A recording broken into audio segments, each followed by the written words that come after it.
Okay, now I'm going to explain the MOT structure of oxygen. You know, the electronic, firstly, you need to consider the electronic configuration. For oxygen is 1s2, 2s2, 2p4, right? Because we have atomic number 8, right? We can count the total number of electrons. It's 4, 2, 6, and 2, 8, right? Okay, step 1, you need to draw the 1s orbital, 1s2, because we are going to draw the O2. So we have two oxygens, right? So this is the 1s, this is also the 1s, right? So each 1s is having two electrons, right?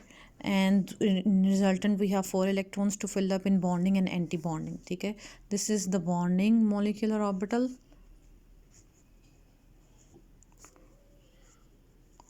and this is the anti-bonding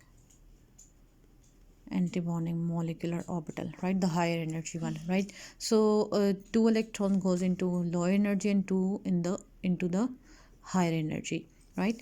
Okay, then in the 2s we have again two electrons, so it's 2s 2 2s2 for both oxygen separately. Again we have four electrons, like 1s2, the 2s2, right? Okay, the most interesting thing is about 2p4, right? This time we have four electrons in p, right? For p we have three different forms of p, like px. We have three main dimensions actually, right? X, y, and z according to the axis, right? So here we have one, two, three, one electron in each one. Now we have the fourth one, so we need to pair up the one. Okay, then again 1, 2, 3 electrons, and then 4. And from where these 4 electrons are coming? These are from the electronic configuration, right? This is oxygen A and this is oxygen B, right? So because we have two oxygen molecules, and we're going to show the molecular bonding, molecular orbital theory for oxygen molecule.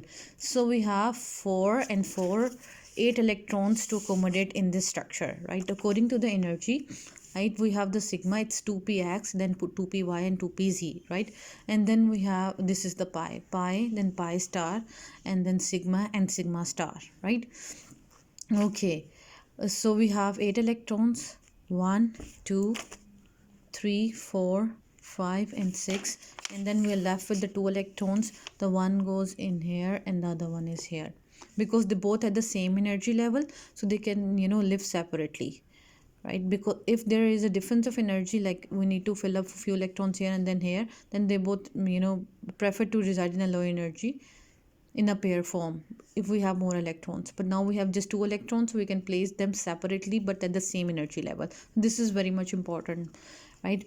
So if the any molecule which is having the unpaired electrons present in its structure, in MOT structure, right, we can also present its magnetic behavior, right? There are two kind of a magnetic behavior. The molecule could be diamagnetic or paramagnetic. If it is attracted by the magnetic field, then it's called a paramagnetic. If it is not attracted by the magnetic field, then it's called diamagnetic, right? There are a number of other, like ferromagnetism, anti-ferromagnetism, right? But right now we are just considering the paramagnetic and diamagnetic behavior, because the oxygen is paramagnetic because we have the unpaired electrons. Any molecule which is having the unpaired electron is attracted by the magnetic field, and that molecule is called paramagnetic, right? And now the next step is to find out the bond order. Yes, you see here we have the equal number of bond molecular orbital, anti-bonding molecular orbital, so we can ignore these two. We can simply consider these one, right? So in this diagram we have 6 bonding molecular orbital minus 2 anti-bonding molecular orbitals divided by 2, right? 6 minus 2 is equals to 4 divided by 2, so 2.